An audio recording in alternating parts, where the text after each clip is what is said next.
Book of Hours is determined to remain an essential platform that offers a creative interpretation for lockdown skeptics and experts who have been censored by mainstream press. Thanks to your donations, we can carry on doing this essential work as working artists. These big issues of the day are vital and need to be heard. So please share our videos, subscribe to our YouTube channel, make a one-time donation on our PayPal page, but most importantly, please be a part of our team on our Patreon page. Go to patreon.com/Book of Hours and hit the blue button titled Become a Patron. Thank you.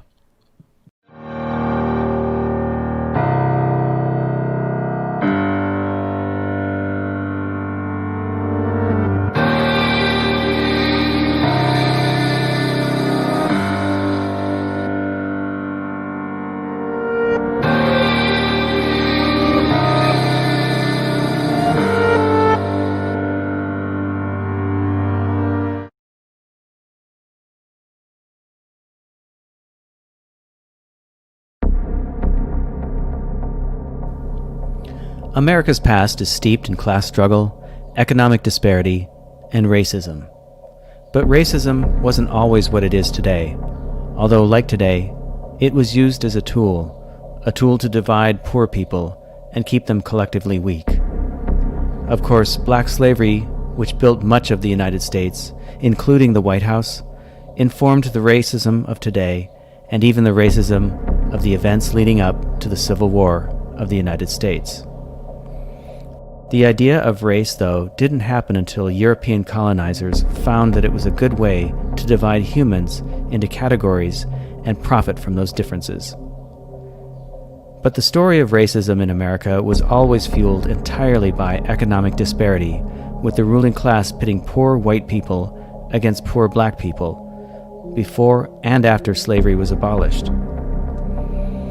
Racism has always been a tool used by the wealthy to keep the poor apart from each other and prevent them from banding together to take action against the ruling classes. Martin Luther King Jr. was not a problem in the eyes of the state until he started talking about economic disparity. He wasn't killed because of his civil rights activism.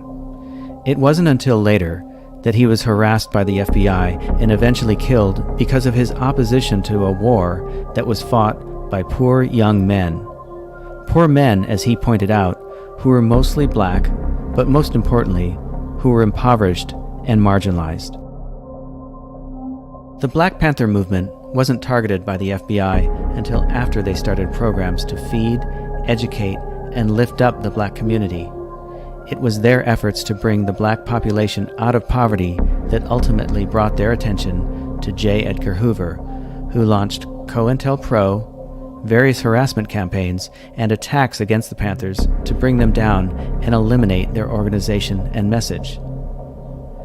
Today we're seeing initiatives and actions to distract all of us from the destabilizing poverty that has been taking place in the U.S. and around the world for years.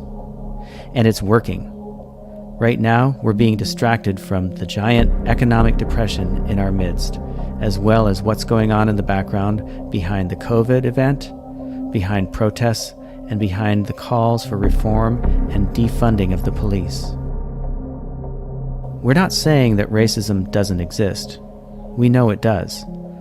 Albeit as observers, we've seen it up close through things people say in day-to-day conversations and witnessing verbal mistreatment and physical exclusion. What we thought was especially odd, though, was the recent massive protests that impulsively happened overnight for the sake of one person, when many, many others had occurred before without any participation or outrage from people who weren't part of the black community. It was as if these new events were sponsored in some way, because at the same time this was all happening, we were seeing messages on corporate websites and emails talking about racism when it never was mentioned before by these companies on their platforms. Were these messages and actions as spontaneous as they seemed? Or were they part of an organized plan to appear to support the black community and stand against racism? to distract us from the poverty that exists and what we're all facing, to divide us as people, and to dilute the message. Every resistance movement and marginalized community action that has taken place for the last 65 years, from civil rights to G20 protests and the Occupy movement, have been brought back to life and re-presented to us through the spectacle of the media. But when we look at what's taking place, if we look closely, there is no reflection of the past in the actions of the present.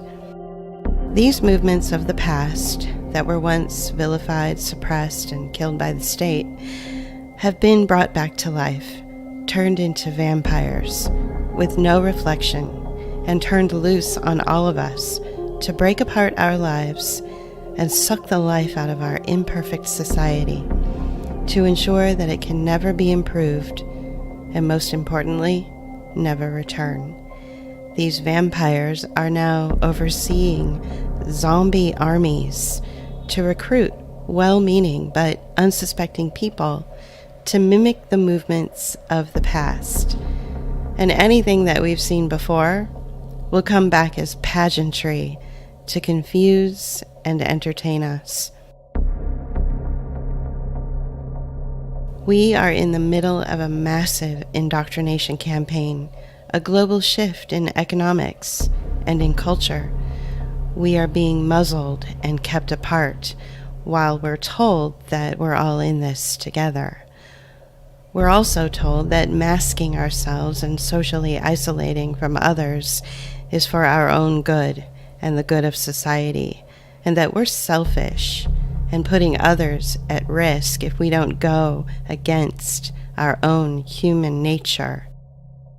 We are experiencing a confusing and deliberate manipulation of society to pit people against each other, to break apart any cohesion we once had in order to build up something new, something that will level the playing field, making everyone except the very wealthy the same. The goal is to turn all of us into serfs, serving the ruling class. We've never experienced anything like this before, except we have, but only from a distance. In the past, the U.S. has attacked other countries through economic war, color revolutions, and outright military action. These strategies and tactics are now coming home and being waged on all of us. We are now facing our own color revolution. This is not communism, Nazism, or any sort of religion. This is authoritarianism in a form never seen before. This is communitarianism. This is the fourth industrial revolution.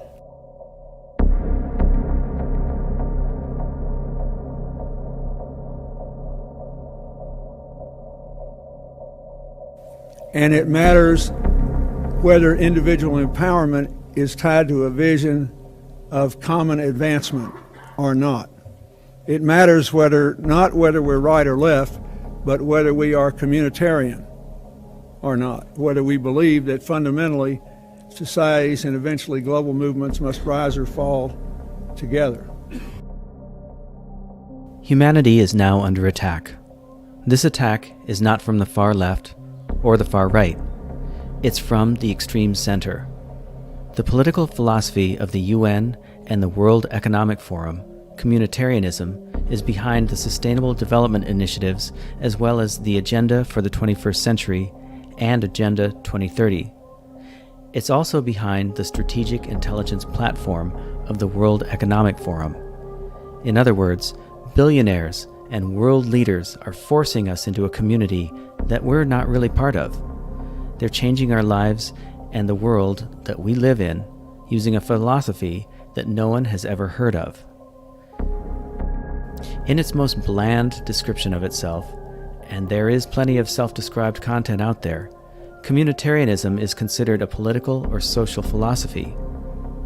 According to Encyclopaedia Britannica, communitarianism emphasizes the importance of community in the functioning of political life, in the analysis and evaluation of political institutions, and in understanding human identity and well-being.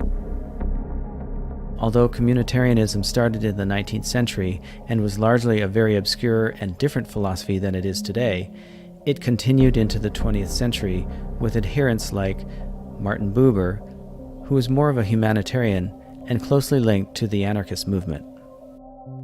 Contemporary communitarianism started to take form in the 1980s as a critique of the two major tendencies of liberal democracy: liberalism, which seeks to protect and enhance personal autonomy and individual rights, in part through political engagement via the government, and libertarianism, which aims to protect individual rights and property through strict limits on governmental power.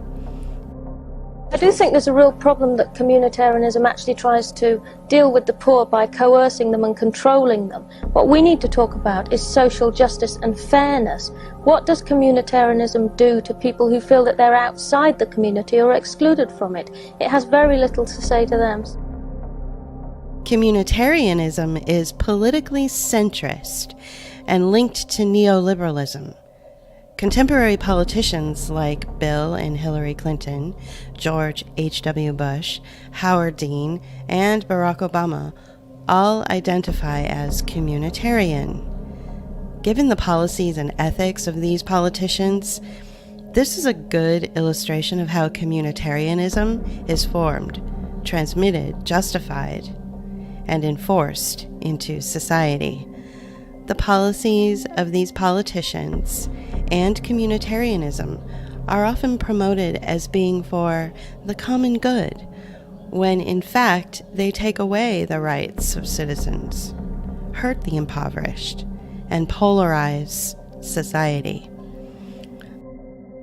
Like New Age religion, communitarianism pulls bits and pieces of ideas and practices from different political philosophies, which show up here and there, which is why it often feels squishy and hard to pin down. Although it tends toward leftist ideologies, there are plenty of authoritarian attitudes from the right that emerge as well, especially when it comes to enforcing policies on the majority population by a minority group of stakeholders. Contemporary communitarianism promotes the group over the individual. It speaks in beige, feel-good corporate language and uses words and phrases that sound good, but are usually the opposite of what you think they are. Communitarianism is that concept, that social and political construct that says that the individual's rights should be balanced against the rights of the community. And of course, the community is that amorphous, undefined community that we, when we talk about community, we think we're, of course, part of it and that, it's a positive thing. But really, community is constructed. It's constructed of non-governmental organizations, corporations, and government in order to dictate and regulate what it is that happens around the world. And we, as individuals, have literally no influence on that unless we are in agreement with it. Decisions and policies are not necessarily made by the government, but instead developed by the community. But the community isn't you, me, or our neighbors. Community is made up of multi-stakeholder coalitions, or public-private partnerships, which is essentially the definition of fascism. These coalitions, also known as the third sector, are made up of stakeholders. Stakeholders are representatives of governments, civil society organizations, corporations, non-governmental organizations, or NGOs, nonprofit organizations, and social movement organizations. The decisions and policies created by these stakeholders do not include ordinary citizens per se. If you are not among the representatives of these groups, then you aren't part of the conversation or the policies that are developed. There is no direct democracy, nor any representative democracy. There is only the community making decisions about how things should be done, the behavior of society, and how people should live. The biggest problem that critics have from the left and from the right have been the willingness of communitarianism to override guaranteed individual rights and liberties in favor of the common good.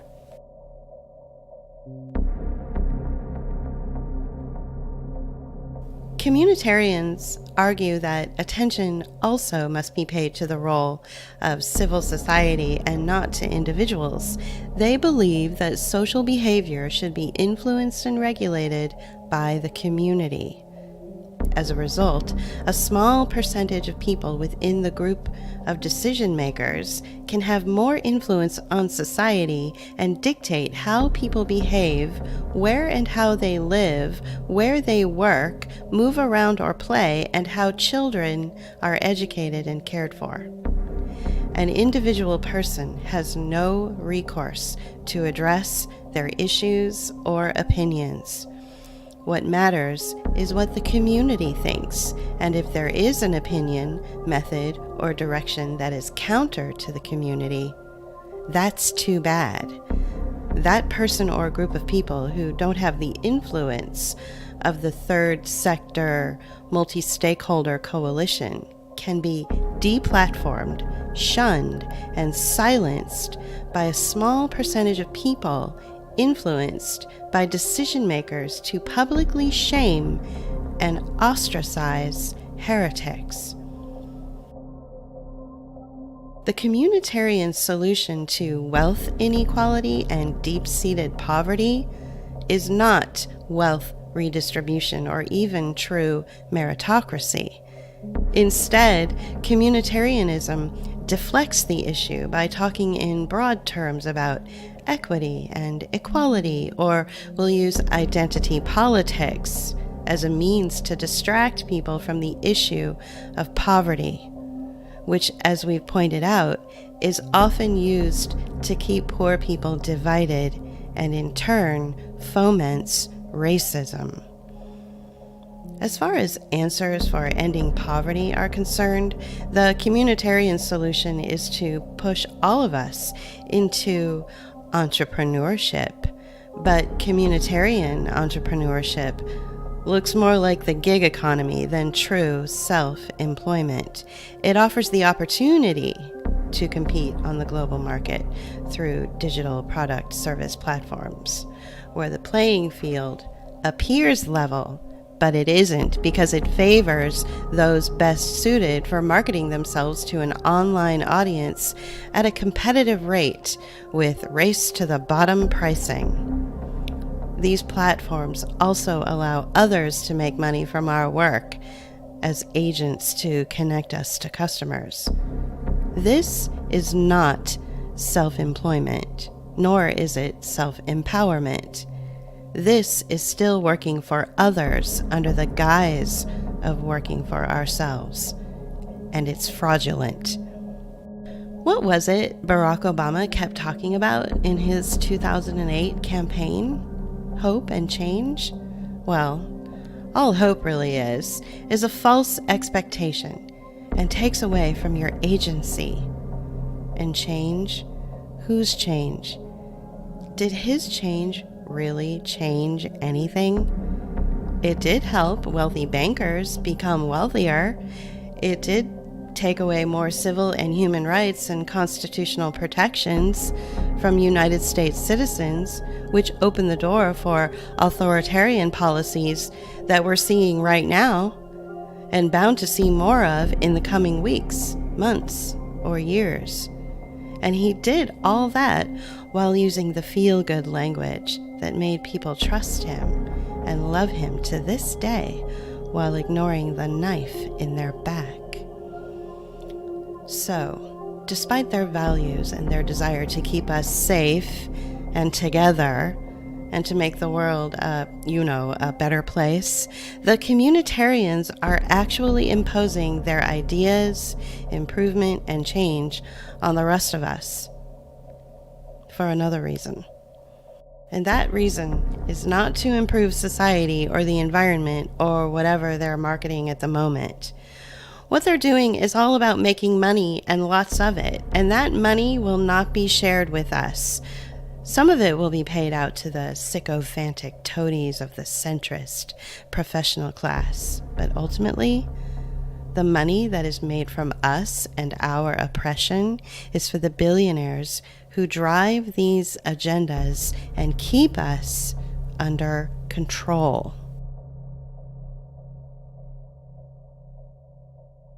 It's now been 3 months since the COVID lockdowns in the US.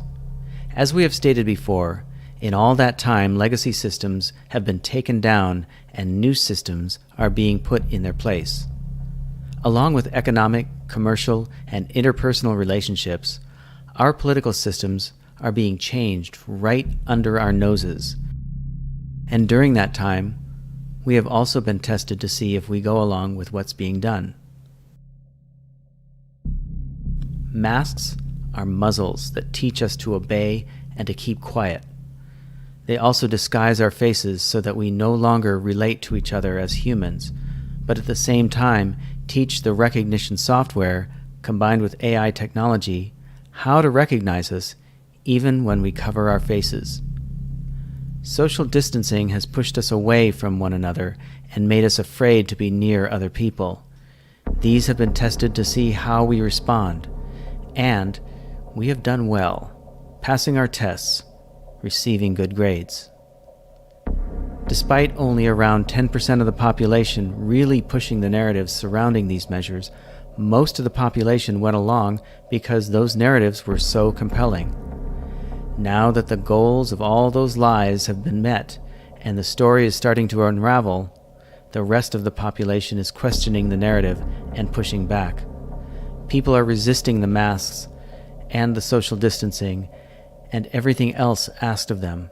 But the propaganda machine is responding with more lies and denouncements of those people who dare question the narrative. But again, these are tests to see how we respond and what action we might take. The collected data from these tests will most likely inform those people implementing these tests, and that data will be used to counter our future responses when new events and actions are rolled out. In all the resistance, people turn to old systems that they were familiar with. This, of course, is natural, especially if you don't know that everything is changing. But the political systems that allowed us to respond democratically won't hold up next time. Our liberties or individual rights are being challenged, and unless we do something now to confront the changes taking place, the so-called new normal will become normal, and there will be nothing the majority of people can do to change things.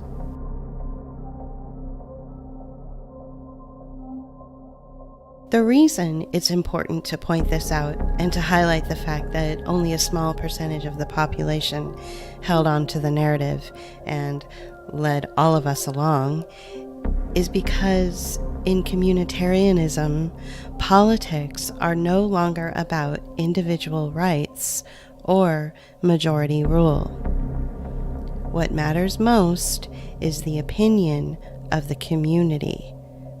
And as we've pointed out, the community is not made up of individuals discussing ideas, promoting opinions, or voting one way or another on what should be done. Instead, the community is made up of pre-configured groups coming together to discuss and decide what should be done. But as we've stated in our introduction to this series, multi-state coalitions sound democratic, but they aren't. Multi-state coalitions, like all multi-stakeholder governance, is not about a voted-in representative representing your interests, and it's certainly not direct democracy, or any sort of democracy for that matter. If you look at how this works politically, it only takes a small group to sway the rest of the people into going along with their plan, solution, or agenda.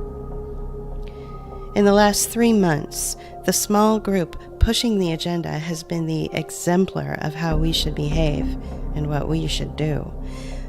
The media took that message, amplified it so that the message was so pervasive and so impenetrable that it was hard to question. For those of us who did question that narrative, we found ourselves on the outside of the group or public opinion. We all felt confused and frustrated with the lack of logic or sense, and ultimately we became angry for being questioned, shamed, blamed, and shunned. We have seen all of this play out in the last few months. Public shaming or blaming or shunning has been the norm for people who dare not wear a mask in public or go outside when they're not supposed to. How often did you see the message? Is this trip essential? In addition to all that, the weird phrases and slogans during the protests against police brutality and racism are being used against ordinary people, and used to the point that one cannot defend themselves. The whole point of promoting a phrase like silence is violence is to gaslight and scapegoat to keep people quiet and out of the public spectacle. It's an easy thing to say without really comprehending its meaning in the heat of the event. Like something out of Orwell's 1984 and the 2 Minutes of Hate. The phrases and words are hurled at a made-up enemy, except in our case, our society, our legacy systems are that enemy, and most of us don't even realize what we're demanding. That's because, once again, the small group is convincing, or rather coercing, the rest of us to go along. The events that are taking place and the change being demanded are inorganic, and they will continue. Today the focus is racism and defunding the police. Tomorrow it could be about mental health, or the disabled, or the LGBTQIA community. Whatever the theme of the event may be, it will not be good for those communities, or any of us, but it will be dressed up as positive change. A focus on mental health could mean disappearing those of us with a little depression or even anxiety through heavy sedation and drug regimens, or outright institutionalization.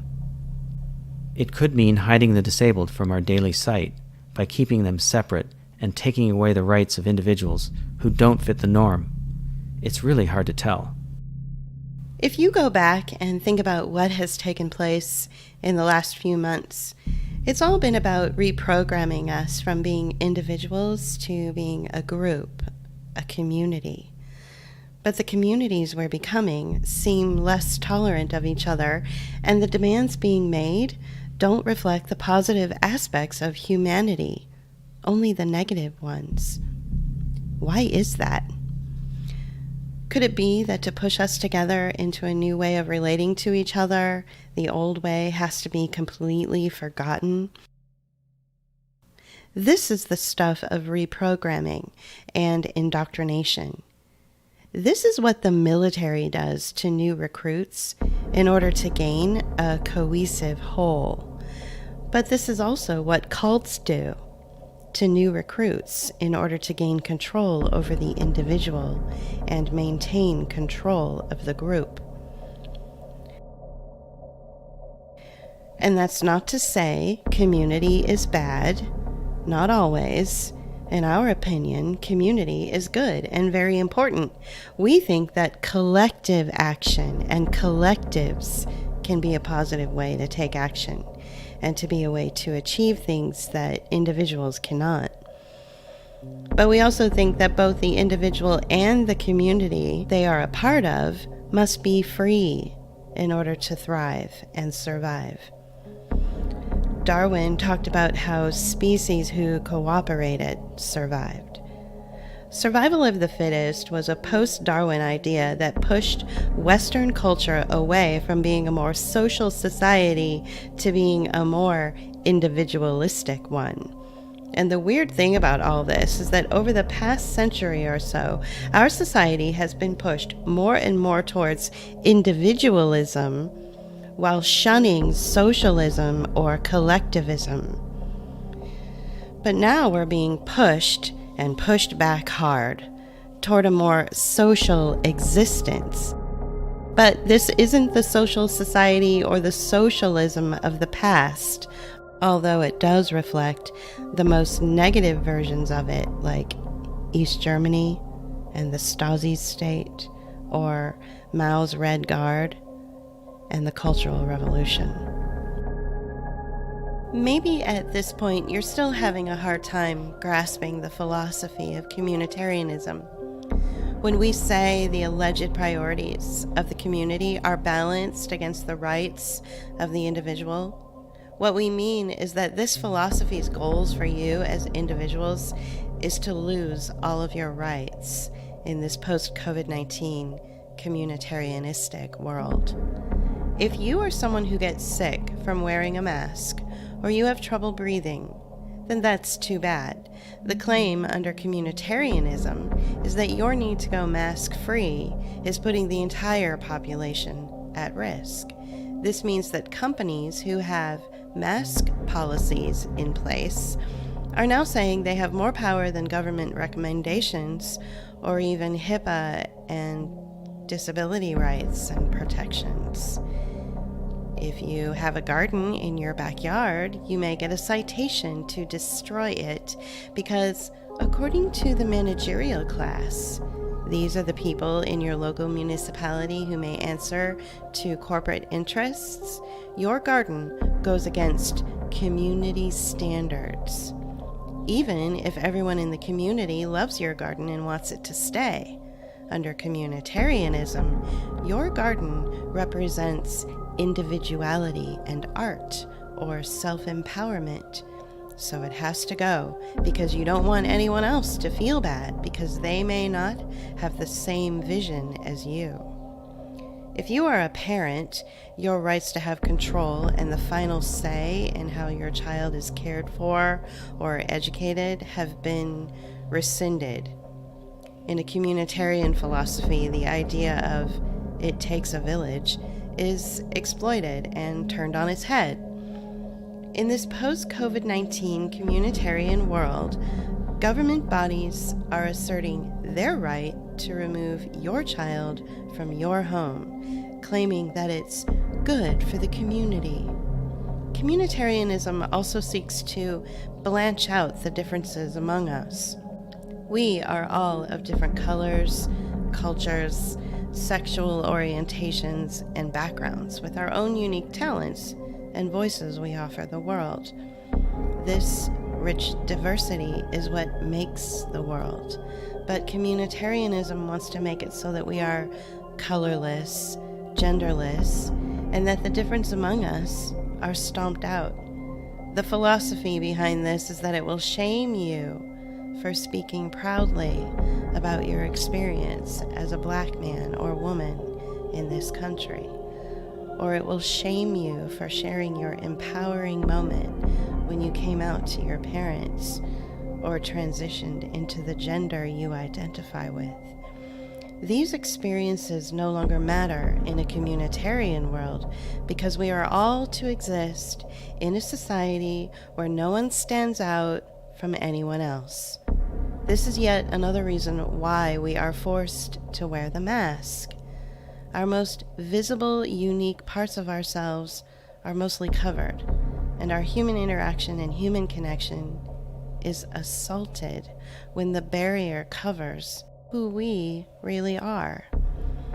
Communitarianism seeks to keep us all the same and equalized, but what this actually does is makes us more suspicious of one another. When we meet new people, we will always wonder if we've said or done the wrong thing, and we no longer trust ourselves to represent ourselves on the same level as everyone else.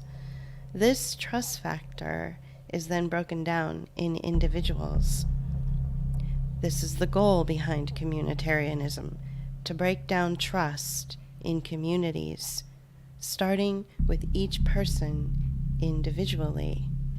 Because strong communities that offer diverse commerce and ideas and open dialogue where we treasure and lift up our experiences, are communities that thrive outside the control of oppressive systems.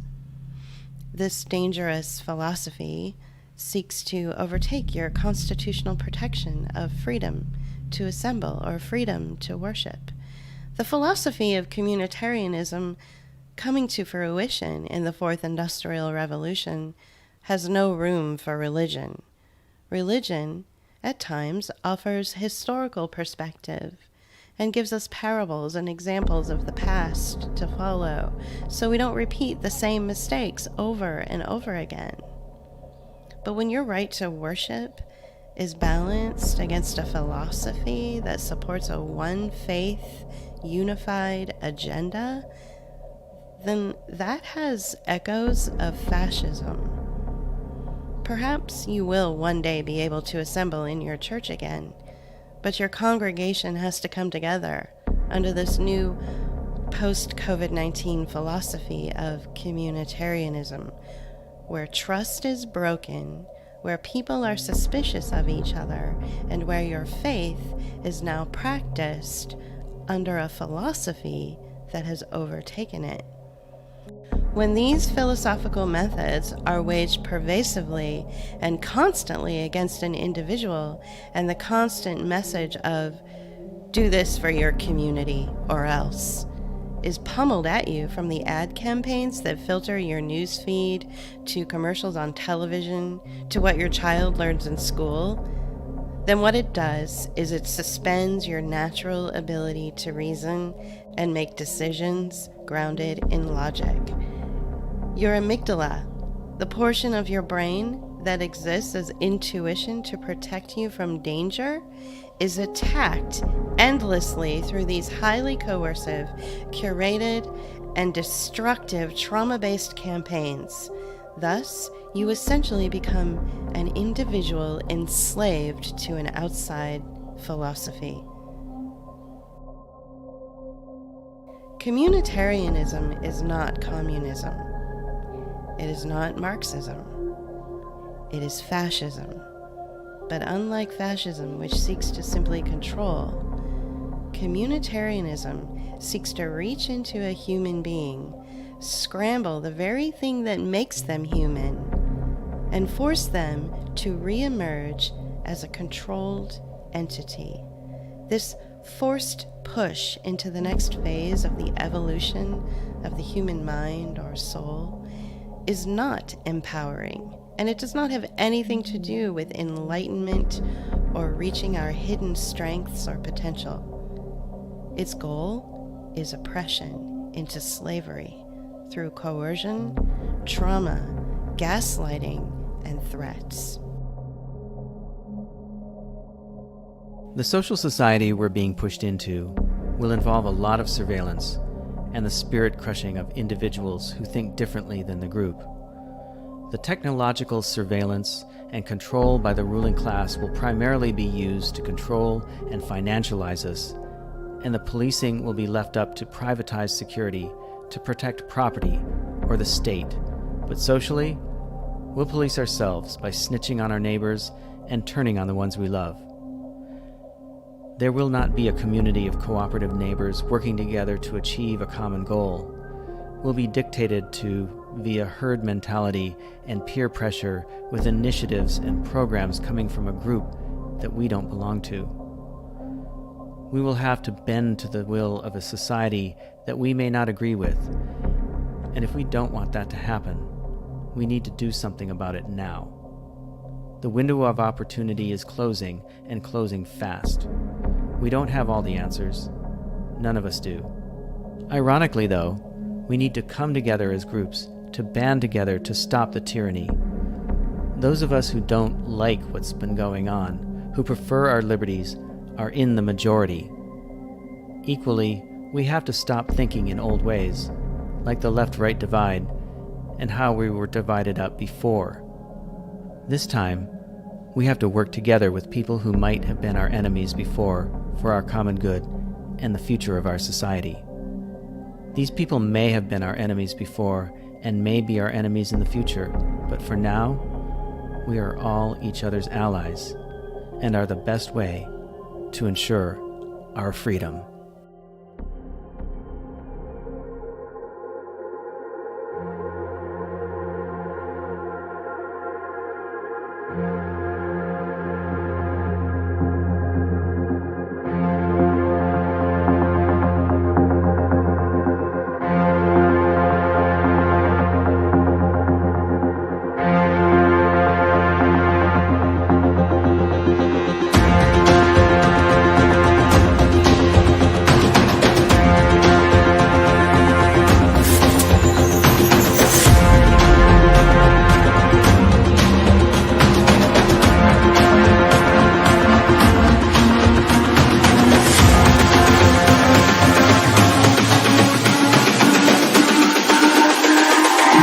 It's all about humanity. About humanity.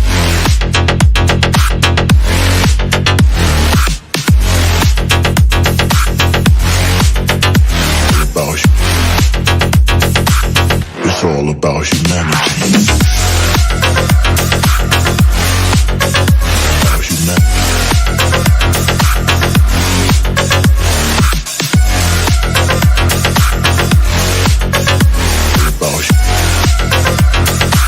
It's all about humanity.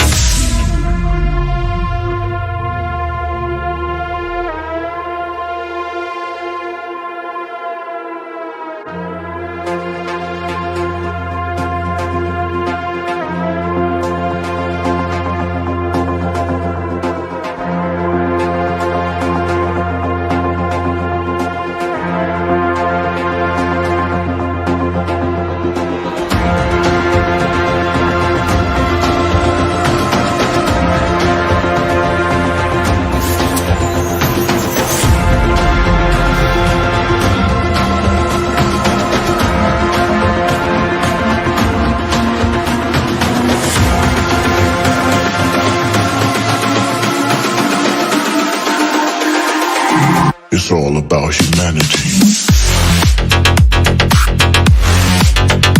About humanity.